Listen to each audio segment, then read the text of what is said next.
What's going on, y'all, man? It's your man Jeff, Philly Freck 215. Hey man, it's Pastor Carl Day, and I say it every week, and I'm gonna say it again. As always, man, the only pastor and sports podcaster, football podcaster in America. And if I'm not the only one, I'm the realest one. Week 4 is in the books, man. Baby. It's in the books. Quarter of the season done. You know what I mean? First quarter down, man. So we got some stuff to get into, man.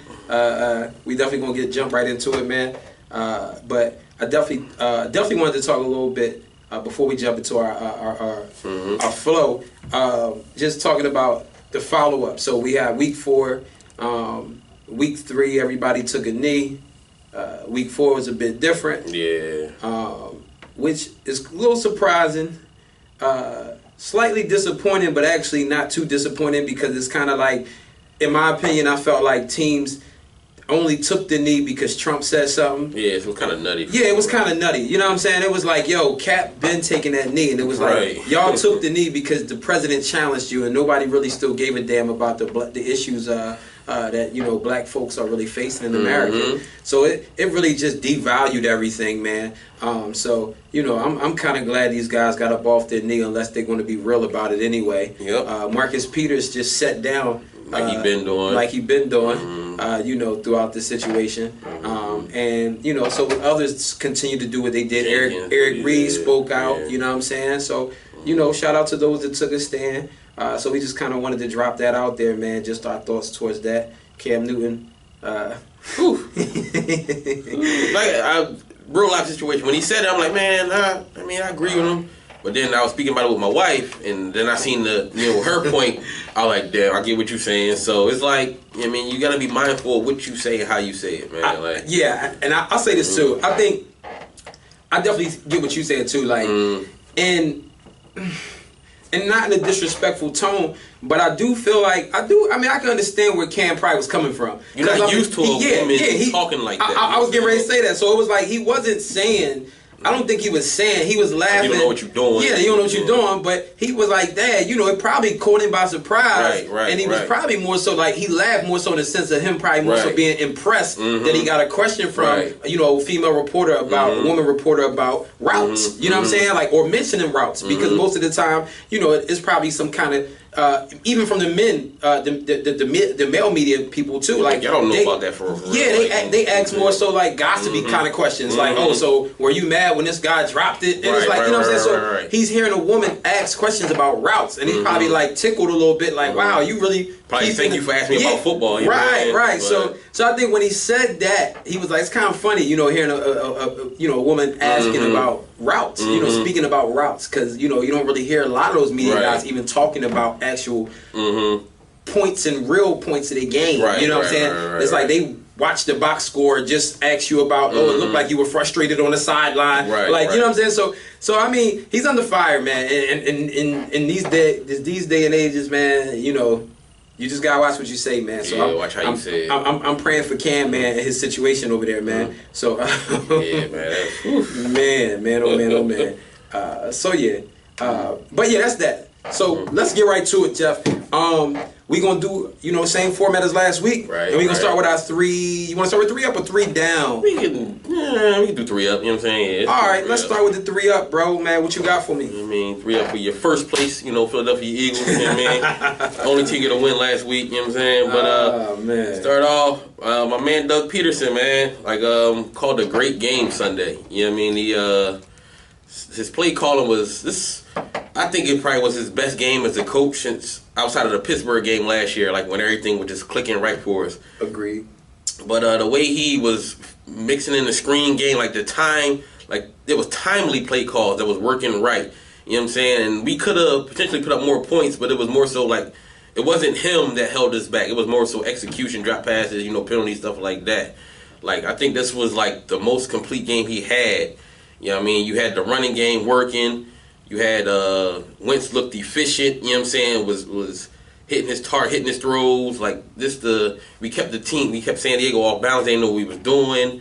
You know what I mean? Then he actually stuck with the run. You know what I mean? I know it was working, but he still didn't get past that. He just stuck with it, even though the game was getting close, you know what I mean? And San Diego came back. he could have just left the run alone and kept throwing it, but he stuck with it. You know what I mean? So, it was real impressive, man. You know what I'm saying? Like, I know people didn't want to give him credit this week. I don't know for some weird reason why, but like, the thing about Doug, man, you know, I mean, he's not the best at them press conferences. Like when he got to talk in front of the media. You know what I'm saying? I don't know if he, you know, scared or whatever it is, but one thing about him, like, he keeps this team outside of last year against Cincinnati, where like they just really like just laid the egg. He keeps this team ready to play every week. You know what I'm saying? Even when last year we was like sometimes undermanned, didn't have the talent to match up with some other teams, but the team plays hard and we're always in games. You know what I'm saying? They never like really quit on him. So that's something that I think that goes into him being a solid football coach. There's some things he can get better at, of course, but sometimes that just gets better with time. But I mean, I think that was his Sunday. It was his real, like, almost a perfect game for him, man. Second one, offensive line as a whole. I wanted to kind of, you know, I was trying to say like Lane Johnson, Jason Peters, but I think the whole unit did well. You know what I mean? Kelsey, Wisniewski, Peters, Lane, Brooks. Like, that was a talented front, as I spoke to last week in my preview before the game. That's a talented front, you know what I mean? True. And they handled them, you know what I'm saying? Like, they really dominated, you know, the line of scrimmage, you know what I mean? Kept Wentz clean for the most part. I mean, they got through on some blitzes and all that, but that's more so like Wentz trying to make stuff happen. But pass blocking and run blocking, man, offensive line came the ball, and they was arguably, you know what I'm saying, the reason we won that game. You know what I'm saying? We controlled it throughout. Bosa and Ingram didn't have a sack. They really didn't get near Wentz that much. And like I said, that was, like, to me, like maybe the best duo pass rushers we may face this year. And they kind of, you know, Lane and JP, you know, just kind of canceled them out, kind of, you know what I'm saying? And my third, LeGarrette Blount, man. That dude, he looked like, you know what I mean, how Beast Mode looked a couple years ago. Like, he was just running through dudes, stiff-arming, you know, stiff-arming them, not going down on first contact, finding the holes. You know, even when sometimes it wasn't blocked perfectly, he still got some extra yardage, extra yardage on the runs. You know what I'm saying? I think he just brought energy to the whole offense, you know what I'm saying? Like, just made it feel like, yo, they can't stop us. We can just do what we want on them. You know what I mean? So, it also hurt me that we didn't use him back in Kansas City. We could have used that versus Kansas City as well, but, you know what I mean? But, last 2 weeks, man, like, you know, Doug's been feeding him, and he's been showing what he can bring to this offense. You know, if you just give him the consistent touches and carries, you know what I mean, let him get a rhythm going and get a flow of the game. But, yeah, man, he was a monster on Sunday, man. I hope we see that going forward. You know what I mean? Him getting the ball like that. You know what I mean? As consistent as Doug was giving to him Sunday. But yeah, LeGarrette, man, he looked like an animal Sunday. But yeah, those are my three up, man. It was hard to keep it at three. It was a lot of players, you know. But Doug, offensive line, and Blount, man, that was the main reason we won the game, in my opinion. Good stuff. Good stuff. I mean, I agree with your sentiments on those things. And in a nutshell, man, I'm going to say this. And, you know, you shouldn't even be able to take it the wrong way. But, I mean, y'all won the game practically playing the same way like Cowboys football was played last year. You know what I'm saying? Man, yeah. Dominating up front, running the football, you know what I'm saying? And good, you know, good balance of, you know, offense being called and coached. You know what I'm saying? I hit you up with that a couple weeks ago, like that, Jeff, man, y'all need to, even if the run game ain't gonna be as effective, you know what I'm saying? I'm like, balance this thing out for Wentz, man. Give him, you know, put more runs out there. You know what I'm saying? And one thing I'm gonna tell you, I really love what Doug did. And actually, them and San Diego both did a combination of it, because I think at certain points the offensive line was kind of struggling, you know what I mean, previous games, as far as like Wentz taking some hits on, getting a couple extra pressures, you know what I'm saying, whether it was from the guard or sometimes it was from some, even, you know, sometimes Lane was giving up some things. But I think Doug, the way he offset it this game, which was a great game plan, was going out of shotgun a lot more. You know what I'm saying? Like, y'all in San Diego ran shotgun. After I was watching the film, y'all both ran a shotgun heavy, both teams, you know what I'm saying, to create more running lanes. And like to give the quarterbacks a bit more time too. I think out of respect for both pass rushes and defensive lines you're facing, which was brilliant though. You know what I'm saying? And even with the, you know, the run play option, you know what I'm saying, out of that shotgun, which Doug ran, and it really worked for y'all as far as controlling the clock, open up running lanes, giving those running backs a bit more space to operate in and get more one-on-ones with linebackers, in which I said to you weeks ago that I wish the Dallas Cowboys would start to do, because the team's going to stack the box, so you spread them out. You know what I'm saying? Spread the field out, create those mismatch where you can you can either run with Zeke or run with Dak Prescott. So, yeah, man, I agree with you, man. Doug Peterson called an excellent game, man, and really starting to help his young quarterback out, man, where, you know, less is being asked of Wentz in the process, keeps your defense off the field, you know what I'm saying, questionable cornerback play and everything else. So it helps the defense out as well, you know what I'm saying, keeps the defense fresh. D-line can come out there and pressure, get those guys back off the field, you know what I mean, allow your offense to work. So, you know, definitely, man. So I agree with your 3-up. My 3-up, man, number one, I'll start with Dak Prescott. Dak Prescott, after folks would watch the film, watch the games, last 2 weeks, 28 points against the Cardinals, 30 points this time against the Rams. I actually called the game 31-20. I said Dallas scores 31-20. Didn't know he was going to give it 35, but that's the story in itself. But they put up 30 points. And again, offensive line, man, oh man. Since the beginning of the game, Dak Prescott was continuously making plays, man, evading, you know, beautiful plays, evading, avoiding Aaron Donald, you know what I'm saying, avoiding rushers, you know what I'm saying. And this is, and the crazy thing is, it's like it's not just the new guys, like people, you know what I mean? I even had Eagles fans, and shout out to the cool Eagles fans that actually talk football, you know what I'm saying, that tweeted me, was asking me certain questions, and we was just engaging, you know what I'm saying? I don't know their names and all that, you know what I'm saying? I don't know, I'm not sure if they came from your followers or that weird guy Tom, but, you know. Tom, my man, I'm alone. but man, shout out to Tom, man. He's a character, but shout out to him anyway. But yeah, so, you know, if he listens to this, he's gonna love it. Anyways, but yeah, so, you know, some were asking me, you know, do I think it's because of Chaz, you know, the left guard position, or do I think it's because of right tackle? Truth be told, man, like, yo, those studs of ours, you know what I'm saying, those all pros are also struggling, man.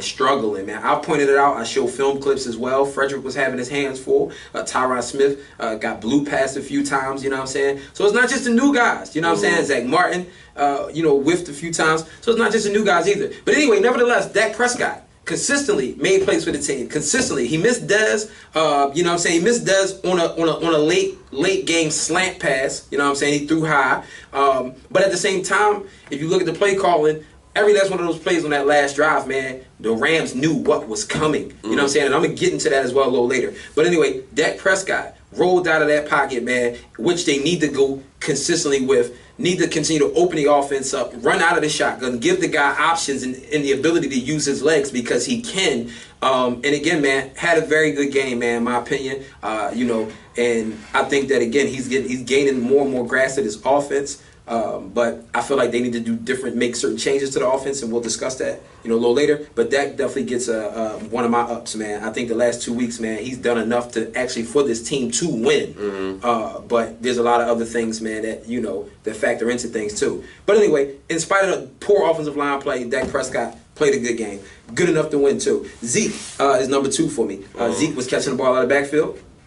And it's crazy. People question, you know, why did Dak throw underneath on that fourth and 10? You know what I'm saying? And Dak said, yo, I saw Zeke there, and I figured I was trusting him to beat his man one-on-one, which he did, but happened to just come up 1 yard short of the first down. Dak did the same exact thing. And first I'm like, all right, let me see what he really, like, you know what I'm saying? Let me see if I really buy it.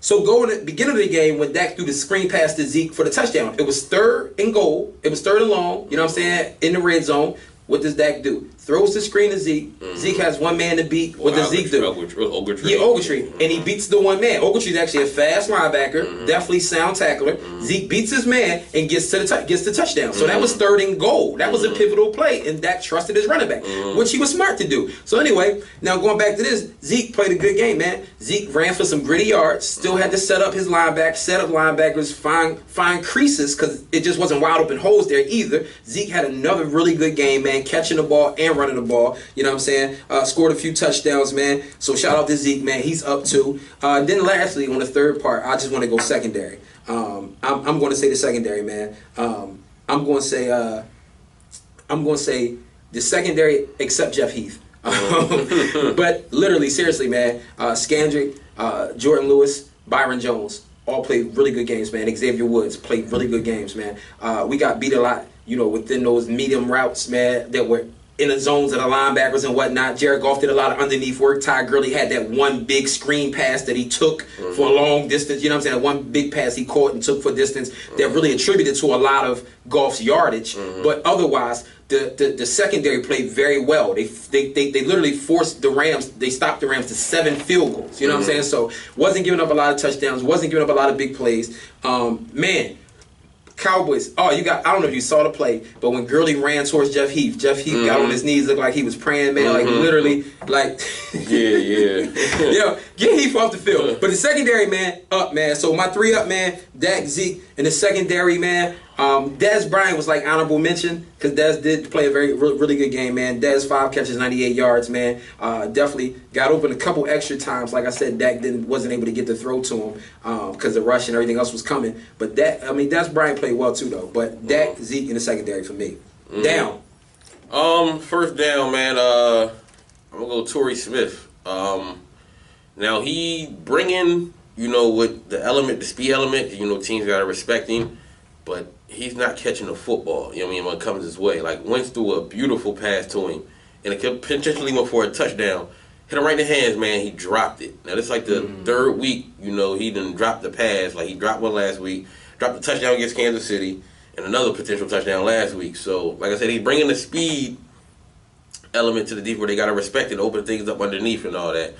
But he has to start catching the football. He even tweeted after the game that he like in the worst stretch of his career, that he gonna bounce back and all that. Great team win or whatever. But yeah, man, you got to start, especially when they like right in your hands, man. Like it's the perfect. Like he couldn't have handed it to him better. Like walked it down there. You know what I'm saying? So like I would like to see him start bringing the ball in, or if he continue to have these issues, I would like to see Mac Hollins get more snaps in his spot. But yeah, Torrey, man, that's your number one objective, man, as a wide receiver to catch the football, and he's not doing it.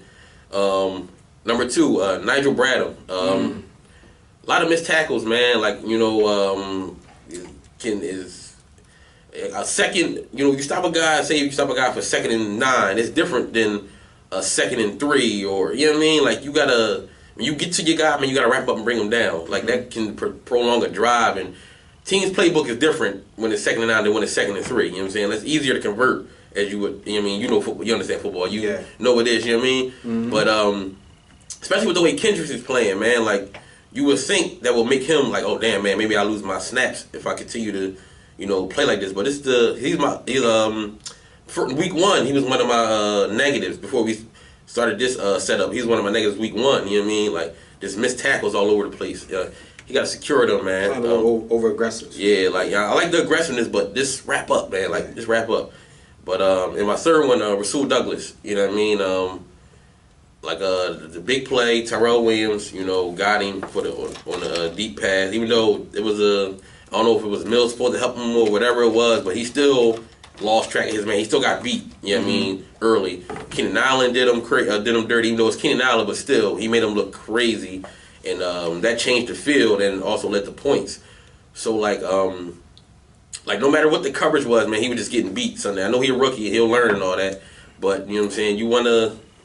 Like you can't let that kind of stuff happen. You know what I mean? Like just being lost in coverage. You know what I mean? And you ain't writing him off. You just saying, you just saying he was down. Right. He was one of the down players. They be like, oh man, they be like, y'all killing him. No, you saying, I get what you're saying. You breaking him down for basically like this week. He wasn't one of the standouts. You know what I'm saying? His two lapses in coverage. He got beat a couple other times too. The ball just didn't go to him, but and he took full responsibility for everything. Like it's on me, I'm not gonna blame nobody else. It's on me. I gotta be better. You know what I'm saying? I'm gonna learn. But those 2 plays, they scored a touchdown on one, and the other one, Keenan Allen went and just changed the field, and that led to points. Like we could have kept them, we could have put our foot in their necks at that point in time, but we kept them alive because they kept getting them, long passes. But those are my 3 down, man. Torrey, Nigel, and Rasul Douglas. You know what I'm saying? Man, it's funny, man, because I was watching the game and I really those kind of was players that stood out to me too, man. So yeah, man. I mean, we agree. Again. All right, 3 down for me, man. Got the offensive line first and foremost. Definitely offensive line. And I'm gonna tell you, like, I mean, although they wasn't as egregiously bad the first half, and people will look at that and be like, well, Dallas still put up points. Yeah, but it's also because of the footwork of Dak Prescott, mind you. You know what I'm saying? So Dak it was guys breaking free early in the game. But the point where third quarter came, and these guys literally just couldn't get push off the ball.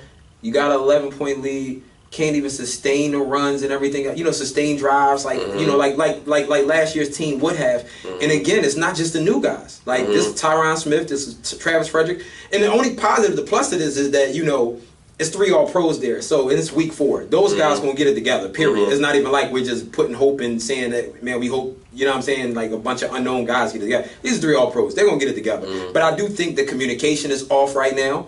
I do think. I could be wrong, but I think Tyron Smith, I think his back bothered him a little bit, you know what I'm saying? Or maybe he's just working himself back into shape. Because remember, he stopped doing work for like last few weeks of the preseason. It's like Le'Veon Bell, like really pretty much was like, admitting that he was like finally back in shape. You know what I'm saying? So that matters. But I do think the communication is off. Jonathan Cooper, at first glimpse, I was kind of like, oh, man, well, I think he probably was kind of solid. You know what I'm saying? Looked like he kind of held his ground. Man, watching that tape, bro, Jonathan Cooper was bad. Oh, my goodness, he was horrible. So, anyway, the offensive line, man, that's the one down, man.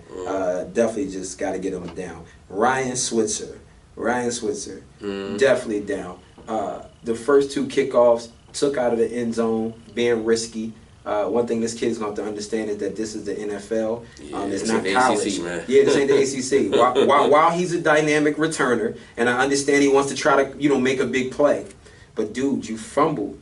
And that fumble, you know what I'm saying, was very, very crucial. Very crucial. Your team's up 11, rolling, looking like they're pretty much about to be on their way to putting the Rams away. Like they go up, Dallas goes up. If they just scored 24-6, they go up 18. You change the trajectory of how the Rams gotta play offense now.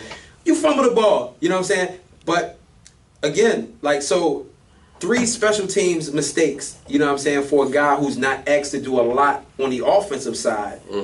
You hurting the game, you know what I'm saying? So that led to points. Giving them the ball, giving them momentum, giving them a chance to believe in themselves and whatnot, you know what I'm saying, when they couldn't really do much of anything.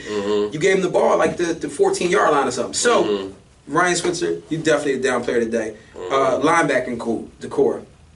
Total linebacker, the entire linebacking core.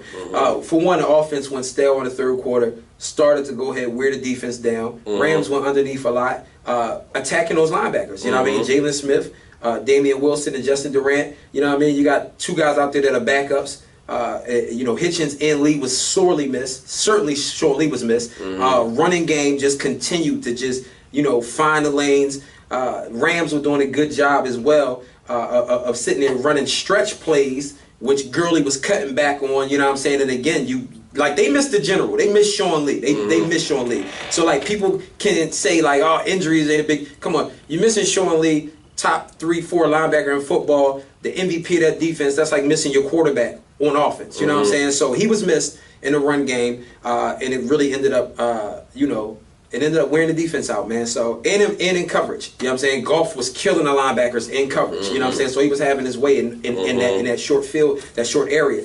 So, yeah, man. O-line, Ryan Switzer, linebackers. Yeah, Jalen Smith, man, he just don't look like he's fully back. I don't know, if he need more time, but it's been a year and a half now.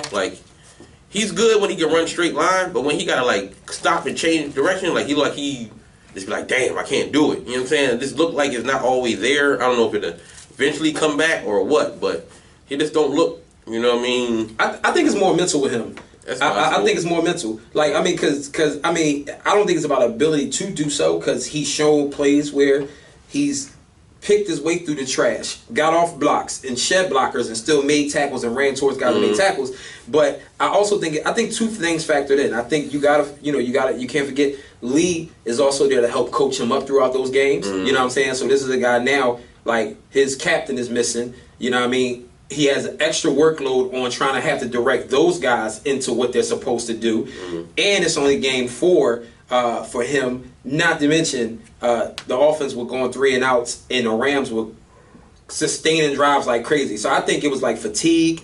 And again, I think he's also in his brain a bit too, bro. I think he's like, cause I seen him run at guys too, and kind of like position himself like to like, all right, yo, I'm not trying to, you know what I'm saying, like watch my foot, watch my leg, like, and it's like, yeah. So I think it's mental for him, you know what I'm saying. So I'm more anxious to see him around mid-season, as you know, as he's progressed, as he finally, you know, it's like how corners might favor certain positions or stances because they don't want to hurt the foot again. They don't want to hurt their knee until they start to realize, like, okay, you know what, I'm fine. You know what I'm saying? So it's like, yeah, I think it's more mental with Jalen Smith, man. But I mean, but no, that was something I observed as well, man. And I think he did better earlier on. But as that game went down further and further, man, and Goff found him in coverage. And just kept attacking those linebackers, man. I think it was like no communication between those guys, man.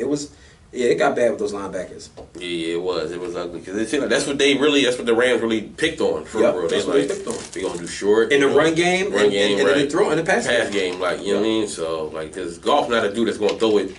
That's not what they do. You know what I mean? They don't air it out. You know what I mean? That much. And with the Rams, they do the quick short thing. You know what I mean? That's what they was really doing Sunday. Like just picking that underneath coverage apart, man. Sunday the linebackers had a lot of trouble. I saw the same thing too. Get well, Sean Lee. But yeah, allegedly they coming back, man. So it's good, man. David Irving be back, big addition. Sean Lee be back, and they talk about Anthony Hitchens actually might be back as well, man, and Cheeto. So I mean, like I said, the young DBs, man, playing ball, man. So I'm definitely impressed to see them. Byron Jones had a really good game. He almost made my up, but that's why I included secondary. So anyway, man, we'll move on to the next phase, bro. What was you thinking? The what was you thinking moment of the game, man? It was early, first quarter. You know, we ran a blitz, and Keenan Allen, you know, was, I don't know what Sports was thinking on this one, man. Keenan Allen 1-on-1 with Derek Barnett. Like what? I can see if you want him to drop in a certain zone, yeah, but it looked like he was like, yo, Derek was covering him man to man, and all the Keenan did was cross his face and just took it, you know what I mean, nice little gain. It's like, what was you thinking on that, dog? Like, I mean, I understand you want to get tricky, you know what I mean, and confused, but that's Phillip Rivers. Yeah, he going to see that. You know what I mean? This not we not facing a young quarterback. But, yeah, that was just a head scratcher, man. Like I know Barnett is good. He did it in college a little bit, dropped in coverage, but he wasn't covering no Keenan Allen, man. Right. You know what I mean? Like all Keenan did was boom, crossed his face and took it. It was like a nice 15-yard gain. Yeah, but that was what was you thinking, man? Sometimes it's like the perfect storm, though. It's like, because sometimes, you know, coaches that do that thinking either the pass rush or the mixed coverage might fool the quarterback, you know what I'm saying, or scare the quarterback from going that route. And Phillip Rivers is the guy like, you know what, man, I don't care about the defensive end. Let me throw the ball there. You know like I said, if you drop into a zone, but it was really man-to-man coverage, and he gonna look. I mean, that's his number one target anyway. Yeah. So I can see if you did it on a number 3 receiver, something like that, maybe, but not the main dude. Like he dropped it, looked at, oh man, it's easy. You know what I mean? Like pressure didn't even get. I mean, it got close, but it wasn't. It's Phillip Rivers, though. Like he. 14-year vet. And sometimes that gives those teams that momentum that the right. So it was like, yo, to get going. Like come on, man, you can't do that. I hope we don't see that no more this year. You know what I mean? Like can't give them that. Not that, man. But yeah, that was my what would you thinking, man? I was like, what that? I even said it during the game. Like I told my wife, I said, yo, that's gonna be the part right there I bring up. I was like, there ain't no way in the world that's supposed to happen, man. No way. So my what was you thinking moment, man? Pretty obvious moment in the game, man.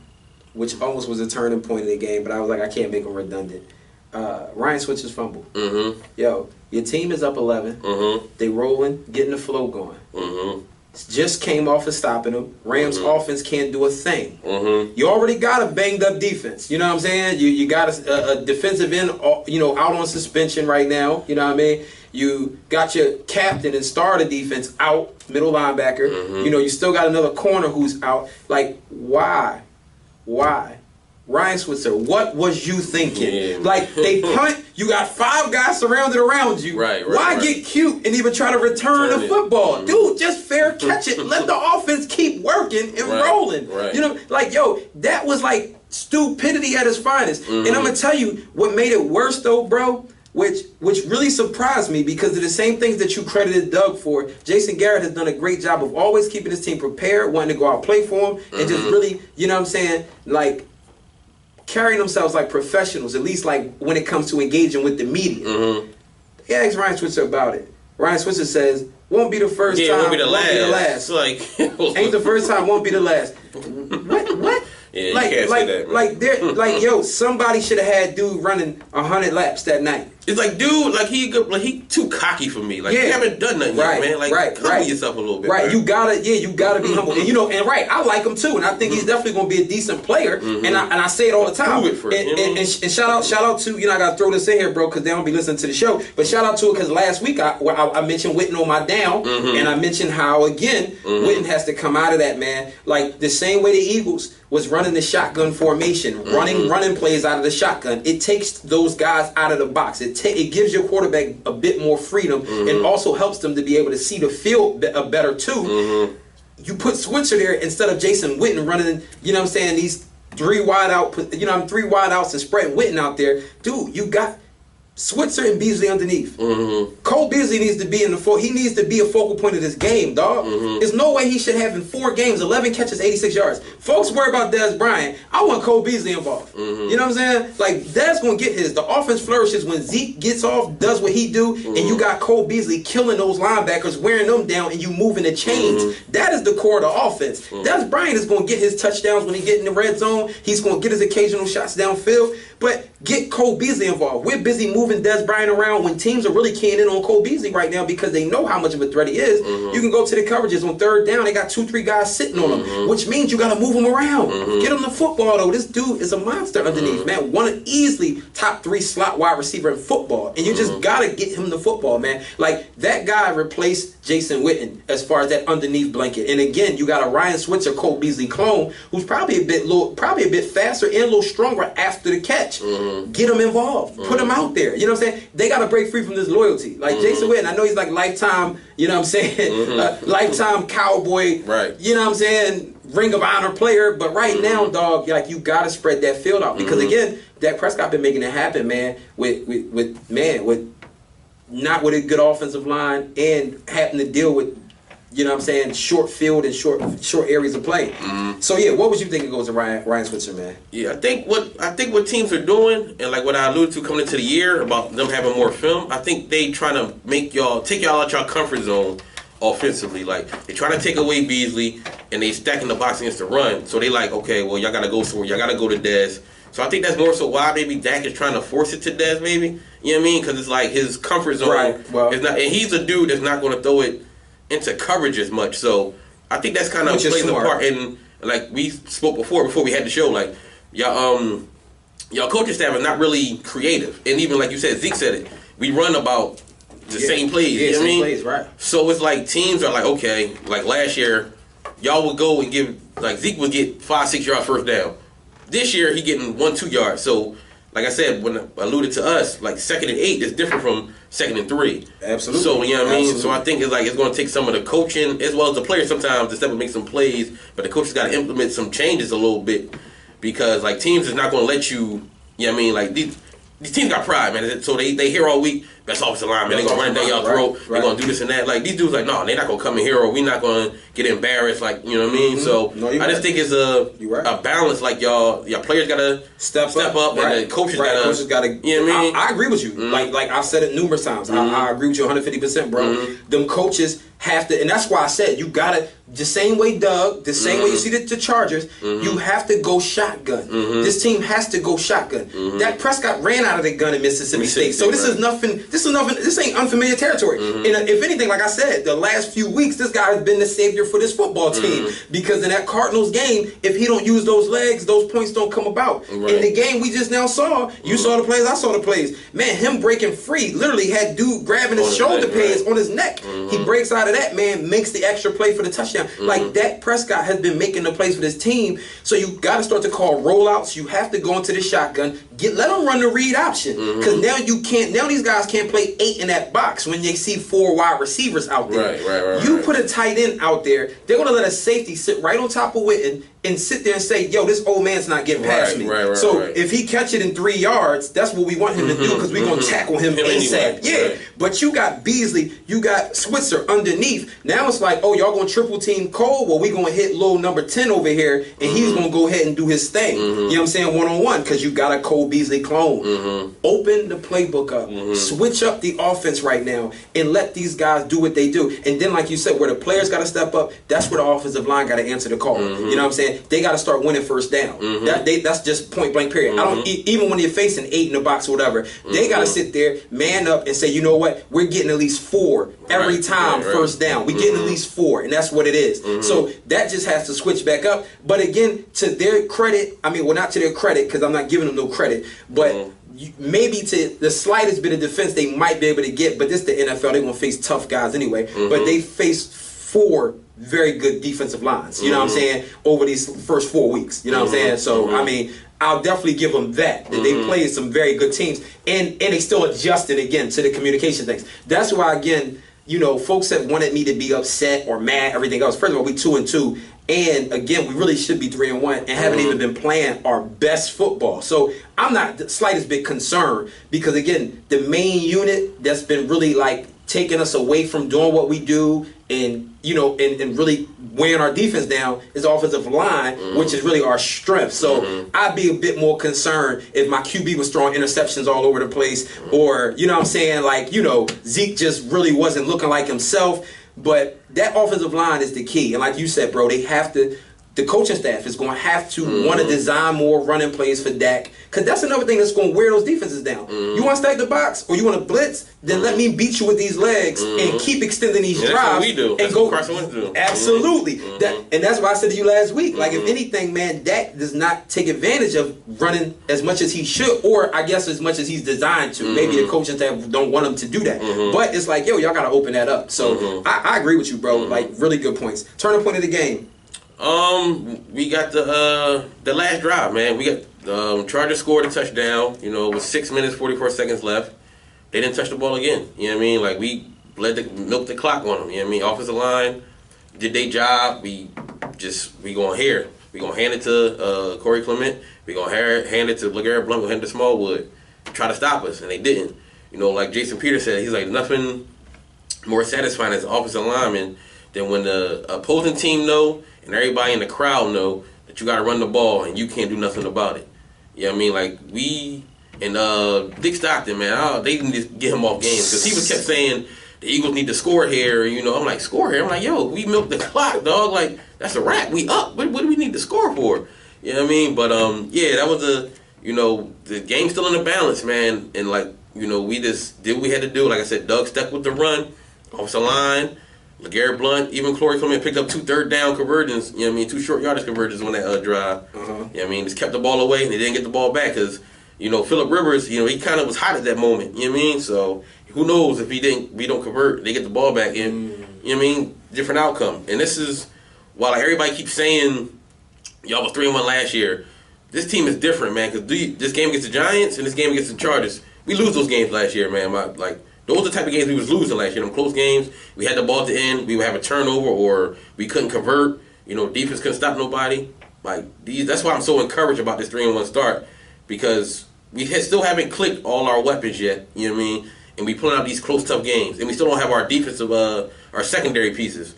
So, but yeah, back to the point, yo. That was the turning point of the game, man. You know, 6:44 left. You milk the clock out. They don't get the ball back, man. Ball game. That was it for me. Definitely was a crucial drive, man.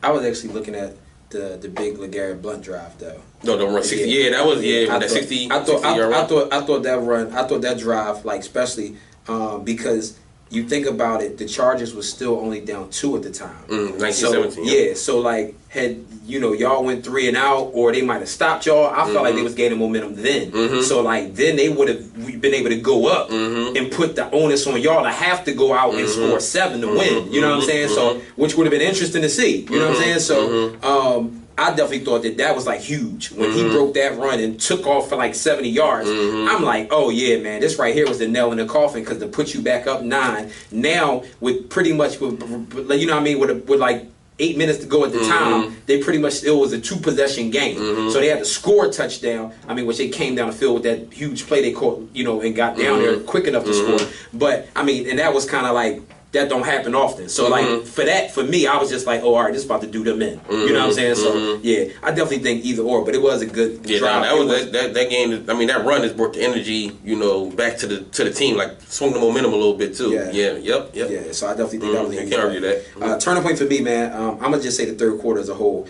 I could have went with Ryan Switzer, which I really do think Ryan Switzer's fumble, man, changed the trajectory of the game too, man, by giving them some some energy, man, once they got on the board with a touchdown. Mm-hmm. But I'm gonna say the third quarter, man, the offense just literally made zero adjustments, man. Mm-hmm. Came out there, O-line just stunk it up, man. Like, we had a lead, and literally, like, if this was like last year's O-line, or just being in the right form and the communications right. Because again, that's why I keep alluding to communication here. You know what I'm saying? Because it's not talent. Doug Free wasn't superb last year at all. Just wasn't. You know what I mean? Got crazy, was getting called for penalties often, was getting beat often. So La'el Collins is more than adequate enough of a replacement for Doug Free. Mm-hmm. But I just don't think that the cohesiveness is there right now. You know what I'm saying? Like, Zach Martin could be potentially checking his other side, you know what I'm saying? Because he's not as cohesive with La'el like that right now. In the same way you have Frederick, you have Tyron with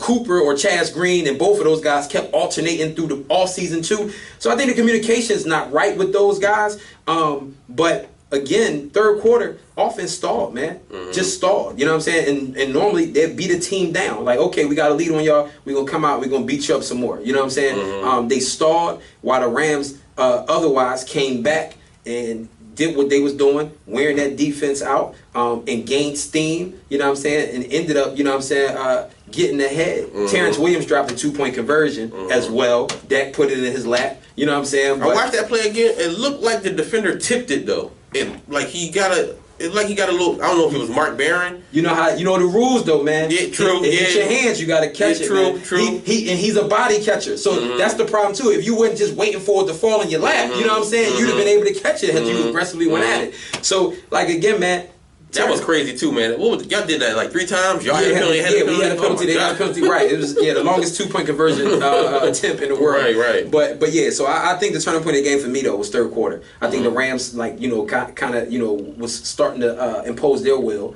you know what I'm saying, wearing the defense out. So by the time fourth quarter came, it was like these guys was just ran ragged. You know what I'm saying? Linebackers, gas, can't stop the run.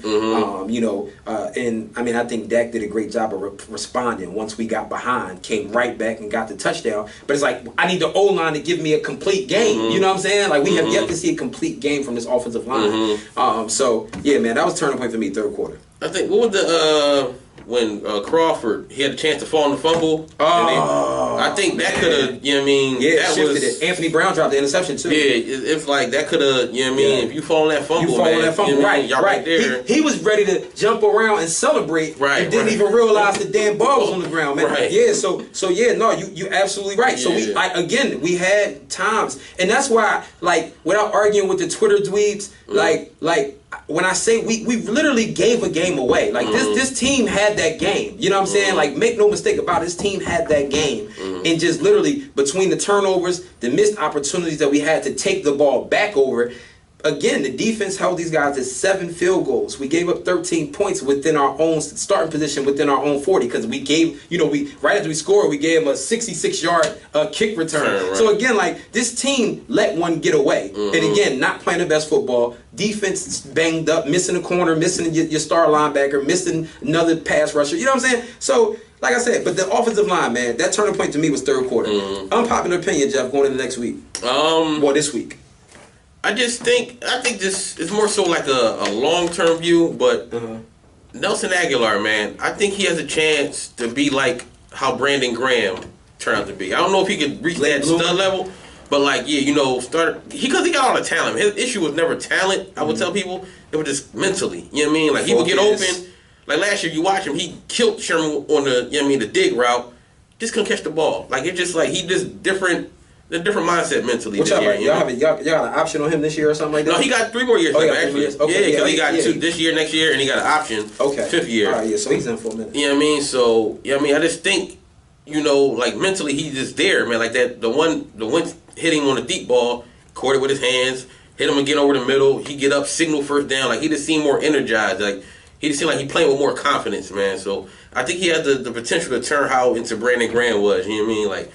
Like you said, late bloomer. You know what I mean? Didn't look like he was going to make it pan out. Fans wanted him gone, but the team stuck with him. New coaching staff, new wide receiver coach, everything.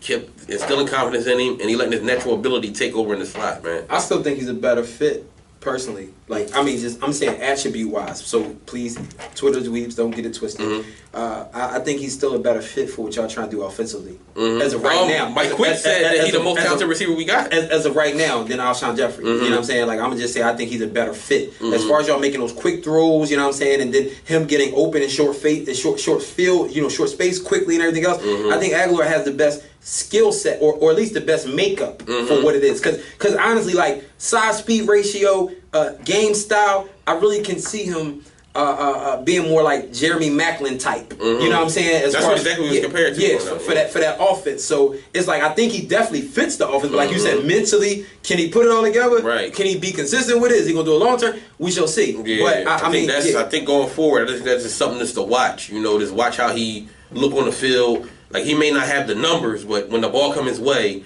just watch how he catch it. Watch how he act accurate. Like he's signaling first downs and all that. I just think it's like he brimming with confidence right now. Right. He feel like he finally arrived. And he arrived and he went home. You know what I'm saying? Right. Because Alshon, like his I don't know if it's his mentor, but like they was real close. You know what I'm saying? That was the reason he chose 17 actually when he first came out. Like so, I don't know if that helped him bringing Alshon in, and you know what I mean. Like, and he also said like Mike Groh, the receiver coach, helped him with his stance. Like he told him like he changed his stance before the snap. So like little small things that we may not notice, but those type of things can go into turning a player career around. You know what I mean? It's always not like it's easy to say, oh, he trash. Right. But like if you go deeper, it's always a reason why. So, but yeah, that's my unpopular opinion, man. That's pretty good, man. It was interesting enough, right? It's I know it's early, right? But it's like the new wide receivers that like had made those changes and signed the 1-year deals. You see Jeffries and you also see Terrell Pryor. Pryor finally caught a touchdown this week. But like the takeoff, of course, is slow because they gotta adjust. So what's gonna be really interesting to watch is like come contract renegotiation time. Like I mean, we gotta see, of course, it's long season, so they might pick up and really start hitting their stride. You know what I'm saying? And this is why I keep trying to tell people it's week 4. You know what I'm saying?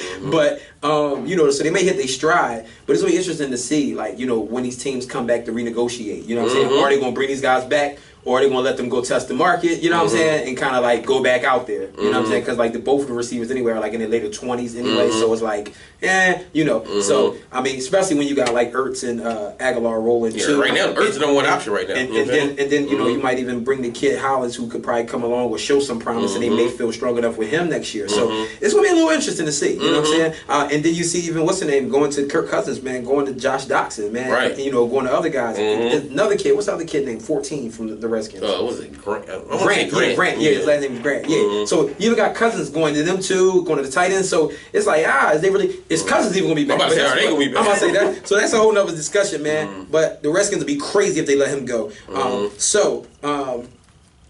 Let's go. Oh, my unpopular opinion. Right. You know what I mean? I'm sitting there talking about y'all. So my unpopular opinion going into next week. That was really difficult for me, man. Really, really difficult for me. But I think my unpopular opinion going into next week, man, is really. I said it last week, and I gotta continue to stay with this theme, man, until it happens. But folks gotta really have to sit here, man, and consider sitting Jason Witten down. Really like going exclusively to the shotgun. Pulling out Switzer, man, in his 4 wide out. One thing Cowboys fans are really, really loyal to, they're like loyal to like history and, like years of service and all of that to a fault. You know what I'm saying? Like I understand and I respect Witten. He's a legend. Seriously. He's a Hall of Famer. First ballot, for real. But at this point of the game, man, if the O-line struggling, man, you got to sit there and spread the field out. You know what I mean? You got to get the old man off the field. He's not really that. He's not good at all at blocking anymore. You got to get him off the field, man, and add Switzer out there in that mix. So I know it's not popular because people, they love Romo. You know what I'm saying? They continue to keep talking about him, and it's like, dude is in the CBS jacket and he golfing somewhere. You know what I'm saying? And anything, you disrespecting and missing out on the greatness that your young quarterback is putting up, which is crazy to me because I've seen more Cowboys fans, right, delusionally critique Dak Prescott, and I watched Dak actually raise up. When you go check quarterback rankings and you go, you read any of these articles from these other people, like the media guys, They're actually bigging Dak Prescott up, saying, yo, this dude is really grasping his offense and making plays in spite of his offense. You know what I'm saying? So like, you got foolish Cowboys fans, you know what I'm saying? Like, that are literally like, they're terrible to read on Twitter. Like, seriously, like, that's why, like, yo, I don't even want to discuss the show. I don't really want to talk to too many Cowboys fans, because too many of them, like, they kill a guy and they want him gone. You know what I'm saying? And it's like, don't come back next week. So, you know, once Dak balls out this week, don't come back. Don't come back. You know what I'm saying? But anyways, man, yeah, Witten has to sit down. You know what I mean? And too many people are like super loyal to Witten.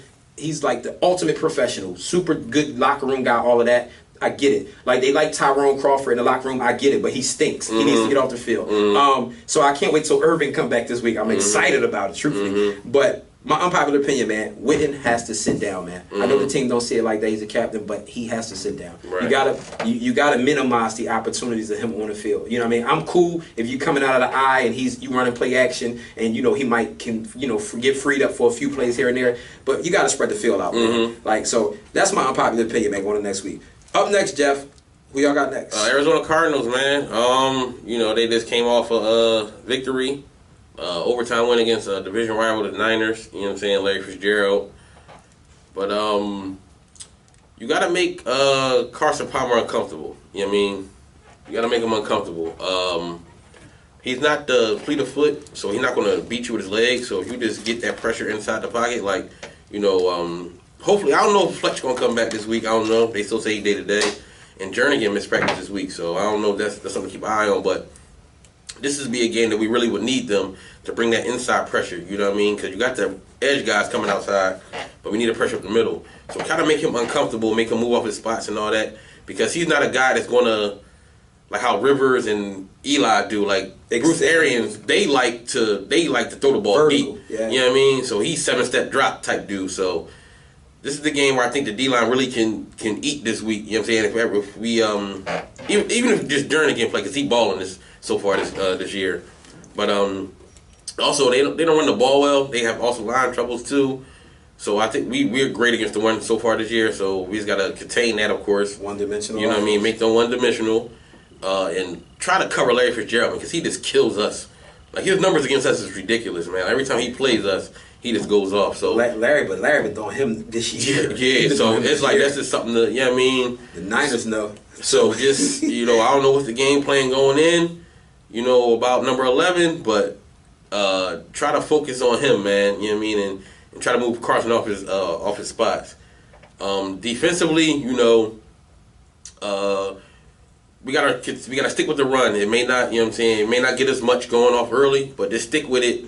Pound the rock. Wentz got to continue to play like he played the last 2 weeks. Smart decisions with the football. You know what I mean? If a play not there, you know, take a sack or run out, throw the ball away, try to extend with your legs, but don't force it into coverage, because these dudes will pick it off. You know what I mean? Yeah, opportunistic, very opportunistic. Yeah, so it's like just be smart with the football, run the ball. They're very athletic, man. They can definitely chase you down. You got so you can't sign Reddick. You know what I mean? Yeah. You know what I'm saying? Chandler Jones. You got Chandler Jones. I mean, they missing Golden. You know what I mean? He out for the year with torn ACL. That's crazy. He's a great pass rusher. Really good pass rusher. You know what I mean? But I said, I like how our tackles are, you know. But Reddick had a versatility. I'm wondering, will they move him outside? They might. You know what I'm saying? They may have to. That's what he did. That's what he did living off of. Right. So, you know what I mean? So, it's just, like I said, establish the run, man. And just Wentz continue to make good decisions with the football. That's not try to force it in. Just try to find open man. Continue to stick with Ertz. You know what I'm saying? But just keep it simple. You know what I mean? Don't try to do too much. Like I said, like previous, when I said about missing Sproles, you know, it kind of helped us a little bit last week. You know what I mean? Just keep it simple, run the ball, you know, hit Ertz, you know, hit Aguilar. If Alshon get open on a little dig or a slant, hit him. But just keep it simple, man. Don't try to do too much. Maybe the screen will help us, you know what I mean? Maybe a big screen play will break the game open. But I think it's going to be a close game this week, man. But there's no turnovers, man. And force Carson into turnovers, the other Carson. Palmer in the turnover. The other Carson. Yeah, the other Carson, man. But yeah, that's my outlook on this week coming up, man. Oh man, that's a good breakdown, man. Really good breakdown, man. So we got the Packers, man. Revenge game, revenge week for us, man. From that playoff game last year, man. Aaron Rodgers pulled that miracle off on us, man. I'll say this, man. To me, just watching the Packers closely, not really impressive to me at this point, man. I know they're 3-1. Of course, in the NFL, man, you take your wins how you take them. Mm-hmm. You know, the Seattle game, Seattle's defense, of course, is a really good defense. 17-9, those guys. But even then, and even last year, Green Bay started off slow too. Last year, it didn't start off good at all. You know, then got hot, became the hottest team in football, which is why I keep telling everybody, man, it is early. But you know, didn't really, they just don't really, they haven't wowed me yet. You know what I'm saying? Like they went to the Falcons. Falcons really just kind of steamrolled them a bit. Cincinnati was really in control of the game when Cincinnati played them. Cincinnati literally gave the game away to those guys. Rodgers and them came back in overtime. But they still won, of course, obviously. So, I mean, collecting those wins, even when you look bad, it's still good in the NFL because it's about the wins. And then the Bears, I mean, you know, it's the Bears. But, you know, even in, they just played short field a lot against the Bears. You know what I'm saying? Because Glennon was being very generous, man. Yeah, he was being generous. So, but yeah, Green Bay defensively just haven't really been good to me. So they are not a defense that's really going to scare you. Offense, they have some offensive line issues, man. And surprisingly, man, their best tackle, man, hasn't really been good this year either. You know what I'm saying? So sort of like Tyron Smith, kind of very uncharacteristic, man, because they usually got a pretty solid unit too up front, but they haven't really been good this year, man. So Dallas and them kind of have the same issues right now up front. So I do think, you know, what it's going to take, but Rodgers has still been a magician, you know, so he still kind of willed his team to wins in those games. So I will say, man, you definitely got to pressure Rodgers. You know, and I think that it's possible because they got the addition of David Irvin back. DeMarcus Lawrence, sack leader in NFL by about 2 sacks now. Had a sack last week. I mean, this kid's rolling. I really think, you know, he's finally, you know, for him, it was mental for him. Stay out of the suspensions and get yourself back in shape. You know what I'm saying? So, he's finally really taken off with his talent. Irvin says he's been working out every single day and can't wait to get back, which is going to give the team a boost. Sean Lee's supposed to play this week as well. And then we got a full stable of secondary players in the secondary. So I think, man, they're ready to battle. And I think that this is a prideful group, man. They're saying that they're not panicking. I think that they're going to respond well. We'll see, you know, how they play out there. But I do think our offense can definitely put up points on their defense. But it's going to come down to, you know, who's going to make some of them stops later on, man. Because I think right now, we're kind of similar teams. You know what I'm saying? They kind of thrive more off our offense than defense. So, you know, could be a kind of who get the ball last kind of situation. You know what I'm saying? Or, I mean, you know, it could be a little struggle fest early on for both teams. Then one team happened to, you know what I'm saying, break it off a little bit later. So, you know, and then the Green Bay has their injuries too. So, you know, don't know if Devontae Adams is going to be 100%. I heard he practiced or he's supposed to be trying to go. Ty Montgomery got broken ribs and, you know, he don't know if he might play. So there's a lot of moving pieces, man. You know, a lot of moving pieces. But, you know, Aaron Rodgers is an OG, man. So he still understands the game and, you know what I mean? Jordy Nelson's still around. So again, man, I think it's going to be a tough game for both teams, man. But let's go ahead and get into our picks, man. Because I know we got a few minutes left, so we're gonna go ahead and give the picks. We got 5 minutes to go, so we're gonna go ahead and run these teams down, man.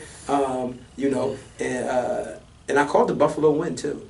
No. I called Atlanta, but I said Buffalo was gonna be really tough in that game. They playing good ball, man. McDermott got them playing well, man. I don't believe in them. But playing well. But yeah, they playing solid. There's always that one team though. Like last year, nobody believed in the Falcons. They went to the bowl. That 2 years ago was Carolina. So they may be that one team that just had that year. Cause Tyron playing good ball. You know what I'm saying? He playing good ball. Yeah, he playing good. See, my only issue though with. I don't know offensively how they gonna be. Yeah, how can you sustain it? You know what I'm saying? And that's why I keep trying to tell everybody be like, I call Washington to beat Kansas City, and they really should have beat Kansas City Monday night. They should have beat Kansas City, to be honest with you. But they lost a couple guys in the game, and a couple calls to me was questionable in that Kansas City game that kind of took away from the momentum. But I definitely think Washington should have won that game. And Doxson dropped that pass to an end zone. So we got Tampa Bay, New England. I'm gonna go with New England, man. Even though it's looking shaky up there, man. But you know, they get the benefit of the doubt. They, okay. You know, I give New England. I'm rocking with New England. I think it's gonna be a close game now. And I do want to say this too for my defense. Last week when we called these games, I didn't know Sean Lee was missing the game either. So when I called 31-20, I knew he was gonna put up 30 points, which we did, but I didn't know, you know what I'm saying, the general was missing. So, but I do just want to go ahead and give myself credit for that. So you said you got New England? Yeah, I'm gonna go with New England. I'm going with New England too. You close game? Yeah, I got New England to spank them, dog. New England. Too many weapons, man. I don't know. They secondary. New England here to chatter. This is why I said to you though. The same way with Dallas, how their key core group right now is struggling is the O-line, which has 3 All-Pros, which is why I know they're going to get that together. New England struggling defensively. Their coach is what? Defensive coach. Yeah. Belichick, they ain't got no All-Pros though, man. They ain't got no All-Pros. But guess what? I seen Belichick do it with guys that ain't All-Pros. Yeah, true. I'm going to go ahead. I seen him play Troy Brown at cornerback. You know what I'm saying? At like 35 years old in the playoffs. Yeah, Jim Jr. say out there. You know what I'm saying? Right. So like Belichick will be the guy that'll find some kind of cheat way to kind of still trip wide receivers. He's just a genius. So I'm telling you, he's going to figure that defense out. And I got them for confusing Jameis Winston because Jameis he won't throw the ball up anyway. Yeah, he a gambler with the ball, right? So give me New England, man. Tennessee, Miami. I'm gonna go with Tennessee. If Mariota plays, man, I don't know because I know he got a hamstring issue, but Miami just look that London trip too, man. It just something about that London. Like whatever team go over there, it's like always one team that just thinks it up. But it just seems like they don't got no group offensively neither. So I'm gonna go with Tennessee, man. You raising good points though, man. You going with Tennessee? If Mariota plays, I'm going with Tennessee. All right, Mariota plays. All right. If you don't, you got to lose. Yeah. Brandon Wheat is quarterback in. You're losing. So I'm gonna err on the side of caution with you, man. I'm gonna take Tennessee. And I actually took Houston though. I went back and listened. And I took Houston to beat them. Yeah, I mean, showing, man. Yeah, I took Houston to beat Tennessee last week. That was back in the beginning. I said they was one of the teams I like draft too. Houston. I said they finally got a quarterback. I called it last week. I was like, I like Houston, man. In that 50s, game. But 57 they put up. Yeah. Woo. Yeah. So Cleveland and the Jets. I'm gonna go with Cleveland. on that one. Yeah, I'm gonna go with Cleveland. I know the Jets playing solid football. Yeah. Jamal Adams, man, he's a beast, man. He's a beast defensively, like as good as advertised, man. Yeah, as good as advertised. But I'm gonna go with Cleveland. I think they gonna finally. Think they gonna pull through. Think they gonna get a win. Board. Yeah, pull through. I am going to take the Jets, man. I'm going to take the Jets, man. I just feel like Todd Bowles, man. They building some momentum. They 2-2. Yeah, you know what I'm saying. Told him man keep his job, man. Yeah, man. They gotta get him some help at quarterback. But I think I'm gonna take the Jets right now. San Francisco at Indianapolis. Brisket looked alright, but they was playing against Seattle. But who's home? Indianapolis home, right? Yep, Colts home. Yeah, I'm giving Indy the benefit of the doubt. I like they got even though San Fran front is pretty vicious. Yeah, they got some young monsters over there, but. Tell me why DeForest Buckner look like a basketball player. Yeah, I don't know, man. Like, dude is a defensive tackle and he's like 6'7", supposed to be like 280, 285. Yo, he really look like a basketball player. Like, he like a tight end. He don't even look like he played with the defensive line. Like, seriously. Right. But, yeah, I'm going to go with it because I'm going to take Brisket over before I take, Brissett, I'm sorry. I said Brisket. Brissett over before I take Hoyer. I'm going to go with Hoyer? Yeah. And I'm close, man. I'm going to go with Indy. I think T.Y. makes a play at the end of the give him the little edge. I'm taking San Fran. I like San Fran, man. Luck's throwing the ball now. Yeah. So he's throwing the ball. Hopefully he'll be back. You know what I'm saying? But I'm going to take San Fran. Pittsburgh. Jacksonville at Pittsburgh. I'm going to go with Pitt. I'm going to go with Pittsburgh. I think they, even though Antonio was tripping on the sideline, you know what I mean? But I just think they got the weapons. I mean, Jacksonville good defensively, but like I said, I still don't trust Bortles, man. Like, I'm going to go with Big Ben. I'm going to go with Big Ben and company. No doubt. I like the way they're running the football now. Yeah, I'm taking Big Ben and solely specifically because they're finally running the football. I'm waiting though to see, if Big Ben's going to turn into Big Ben. I mean, right. I mean, remember I know he came into the year, he said he was thinking about retiring and whatnot, right? But I again though, it's 4 weeks. You know what I'm saying? People have been telling me, oh, Kansas City. Pittsburgh is still better than Kansas City. I don't care what nobody says. I'm not arguing that. I'm taking Pittsburgh. And I'm going to take Pittsburgh because, again, I know Ben Roethlisberger, Antonio Brown, Martavis Bryant. It's only a matter of time. Juju. Yeah, Juju too. Right. It's only a matter of time before they really get rolling. And I'm telling you now, they're going to start to slap teams around, period. Because they can run and they can beat you in so many other ways, man. So I'm taking Pittsburgh as well with you. But I do think Jacksonville tries to put up a fight, man, defensively. Oh, yeah. They got a secondary to frustrate those guys, man. Right. So I'm definitely doing that. Chargers of the Giants, man. I'm going to go with... Who's Who's gonna get the first win, man? Can we pick a tie? But it's like, no, I think yo, that would be so crazy, man. It just seems something is up with NY, man. I don't know. Like the Chargers, they don't look bad in their losses. You know what I'm saying? How the Giants look. Gotcha. The Giants just look like they not together as a team. So I'm gonna go with the Chargers, man. I'm gonna go with the Chargers. Interesting. Yeah. Because defense gave up. The Giants had to. I mean, offense scored. Defense gave it up last week. So yeah. I mean, it's like they. I don't know. And check this out. Like 15 years ago, this would have been a big deal, man. Being as though that they made the trade. Right? They made the trade, right? With Eli versus Rivers. So I think they're gonna come out, man. I think you're gonna see these two teams, man, really try to perform, knowing that this game somebody has to get a win. Right. So I think it's gonna be an excellent game, to be honest with you. You know what I'm saying? I think I might tune in. But I think the Giants is going to take it. I think the Giants is going to take it, man. I won't lie though. I am scared for Eli with Bosa and Ingram. Man, dude. but I will say, man, the Giants are a prideful bunch. Being down 0-4, somehow, some way, I think they're looking at themselves saying, man, if we can rip off, 2 games, 3 games, maybe we can linger around. Yeah, get some momentum. You know what I'm saying? I think, because talent ain't the problem. It's that O-line, man, and then just stringy events happening against that team, man. But I think they're going to come out with the win, man. They home. I don't think they want to lose to another 0-4 team, man. So, that'd be ugly. Yeah, that's not going to be a good look. Can you imagine the New York Times if they lose? My goodness, man. My goodness. Buffalo at Cincy. I'll go Buffalo, man. I know Cincy turned it around last week a little bit, but I like what Buffalo doing. Like I like what McDermott got them playing, man. I like Buffalo there. I'm gonna take Cincy at home, man. I think Marv gonna try to get another win under this team. I pray that they start to really use Mixon more and more, and that they even open up the passing game, man, and try to downfield the Ross. Even though Tre'Davious White been playing great ball in Buffalo. But I think Cincy, man, is gonna finally sort of put it together because Cincy should have won a few games so far. Oh yeah, they definitely should have won a few games so far. So Carolina, Detroit. I'm rocking with Stafford, man.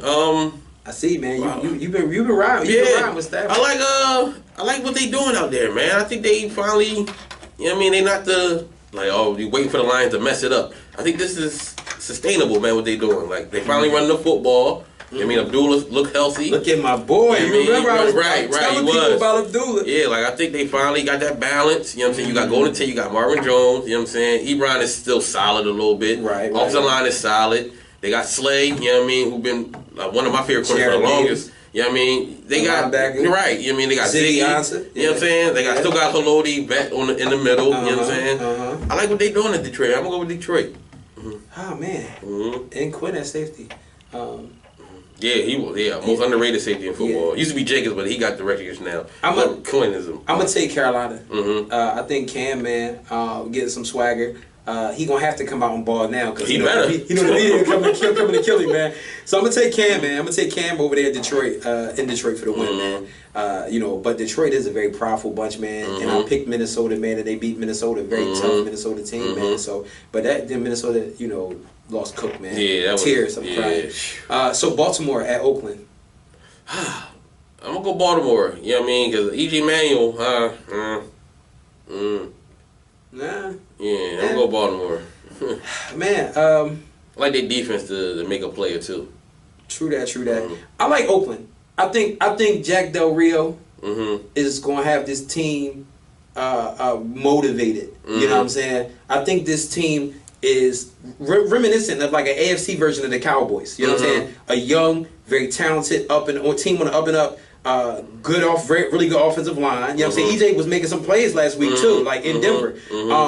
And I feel like they're going to try to make a statement that like, yo, we're not packing our bags up and just forward because our quarterback is gone. You know what I'm saying? And I don't think Baltimore scares me enough to think that they just go into Oakland and beat these guys. So I like Oakland to win, man. Like this is a team with pride. This is a team that came in saying we was going to make the playoffs. Right, run the football, man, for my fantasy football team too. So yeah, run the football, but he still got 2 really good wide receivers, man. Oh my goodness, Mari Cooper is like in a early life crisis or something right now with these drops.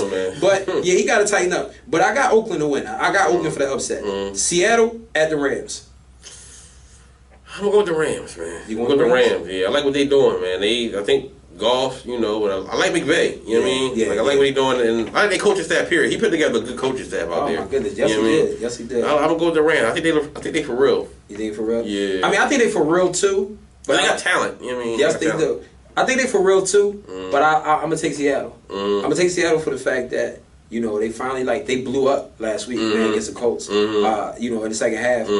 Also, I think that Seattle defensively match up extremely well for what the Rams try to like to do. See, you can't attack those linebackers. Wagner, KJ Wright, you know what I'm saying? You can't attack those guys, you know what I'm saying, in that short area. They're hitting you and they're hitting you fast. You know what I'm saying? You can't attack that secondary. So, and I think the pass rush maybe is going to, welcome Goff, into that AFC West, NFC West football. Right. So, I like Seattle, man. I like Seattle for that win. Maybe Goff goes back and get them later on after he played against them. But I don't like the matchup for LA offensively. But I do think defensively, they still can definitely keep them in the game. But I think Seattle wins a close game. Kansas City at Houston.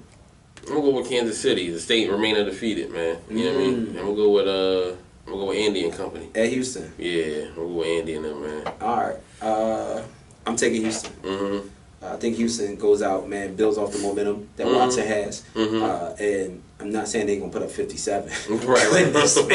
Not on this defense. Man, but at the same time, man, defensively, I don't trust in Kansas City offensively, man, to really be able to beat teams that's going to score on them. And I think that Houston can come in and actually muster some points in this game, man. So I like Houston, man, at home, too. I like Houston at home. Minnesota at Chicago. I'm gonna go with Mini. Yeah, I'm gonna go with, rookie making his first start against that defense. Yeah. Woo, yeah, I know he had a couple extra days, but still, he need a couple extra years ready for them to. That defense is vicious. I'm taking Mini. I'm taking Minnesota with you, man. Yeah. I'm taking Minnesota with you easily, man. I think Trubisky gonna get out there though, man, and try to take some chances. That's a good defense to come in and learn against, but I'll take Minnesota. All right, man. So we got Green Bay and Dallas. I'm gonna go with Aaron Rodgers in there, man. I just think with Goff and them, Goff, was taking a little bit, thinking of Duncan here. I think A-Rod can muster some more up against that. They gonna have Jordy Nelson. They ain't have him in the playoff game, but I think he'll be back. And it also depends on if they get they two tackles back. I know they both been out. So they get Malaga, you know what I mean? Offensive tackles. Oh, okay, offensive. Yeah, if they get them back, I think they'll be able to hold up a little bit pass blocking wise. You know what I'm saying? Okay. I think that's key. And if they had those two guys. But yeah, I like A-Rod and company, man. I like Dallas. I don't think it's gonna be a blowout either way. Like people saying it's gonna be he gonna smoke. I think it's gonna be close. Man, first of all, Green Bay gotta stop us. Right. So that's where when people talk blowout, that's when you know they just being biased and goofy. Right. But I like Dallas. I like Dallas because again, man, when the last time this team lost back-to-back games, nobody knows. But this team is going to come back, very powerful bunch. Offensive line facing a lot of criticism, a lot of heat. Again, Des Bryant individually last week, man, had a good game, 5 catches, 98 yards, you know what I'm saying? So he's getting his feet back under him. And I think that they realized they got to get Cole Beasley involved, man. So I think you're going to see a big game from the running game. And you're going to see Beasley get involved early. And I think that Dallas is going to go ahead and pull this game off, man. I even think that they may jump out to an early lead, and you will see Rodgers, tighten this game up, of course, start going on his tear. And I think it's going to be a close game, though. I like Dallas, though, in a close game, man. It's going to be high scoring, maybe 31-27, something like that. 34-30, something like that. But I don't think neither defense can really stop each other. So right. You're talking two of the better offenses in football, man. So, yeah, I like Dallas, though, man, because Dallas has a lot more they're fighting for at this point. You know what I'm saying? They either can go under, be at a losing record. You know what I'm saying? I don't really think Green Bay is going to want it more than Dallas this week. You know what I'm saying? That's just my opinion. And Dallas got the addition of some guys bringing guys back on the defense, so which is going to help them. So last game, Arizona at Philly. I got us, man. I got us edging them out. You know what I'm saying? Like I said, I think we can put the pressure on Carson, and I don't think they're going to be able to run the football on us. You know what I'm saying? So I think we're going to be able to neutralize the offense attack. And I think their defense eventually going to wear out. And I think we're going to continue to run with Blunt. You know what I mean? So I think we're going to eat this one out. Against we always play them close. Well, except for the last time when Chip was here, they blew us out 40-17. Outside of that, our games are always close with Arizona. Always come down to the end. Gotcha. I think it's going to be a close one. But I think we pull out like 24-21. Okay. On another Elliott, you know what I mean, field goal. Elliott field goal, got you. I can see that, man. Mm-hmm. And I'm actually in agreement with you. I think the Birds will win. I'm thinking maybe more along the lines, maybe about 21-17. I think that, like you said, it'd be a close game. You know what I'm saying? And I think that Arizona definitely don't have no running game, which is going to make them one-dimensional. Definitely going to make it tough on Carson Palmer. What scares me, though, is those speedsters that they have underneath. Right, so we got to get home. So when they going into those zones, kind of like what the Chargers did, is it going to kill some of those guys underneath? You know what I'm saying? Because, I mean, even like the safeties taking those angles, man, like been taking bad angles and guys been going downfield, they've been catching them later. So, like, that scares me for the Birds, you know what I'm saying? Like, on against the Cardinals. But I do think they can get home to Carson Palmer. I think that they'll force a turnover or two. And I think that, like I said, man, they'll pull it off 21-17, man. So... that wraps it up. Another episode on the books. Yo, listen, y'all, we got something to announce as well, man. October 16th and the 23rd. Yep. Monday nights, we're moving to the Green Turtle. We doing a live show, man. With the Green Turtle, man, right in North Wales, Pennsylvania, right off 309. You know what I'm saying? Yo, listen, man, they're going to have all kind of drink specials, happy hour food specials, man. Yo, we're going to be breaking down, of course, what we break down now, Cowboys, Eagles, NFC East. We're going to be talking about the NFL in general. And we 2 hours. 2 hours, and we're going to go ahead and preview the Monday Night Football games, y'all. Right. So listen, man, y'all need to come kick it with us in person, local, man. You know what I mean? Everybody's close enough, come holler at us, Yo, man. listen, y'all got to come show love, man. Right. Come drink, come eat. You know what I'm saying? And let's watch the games together.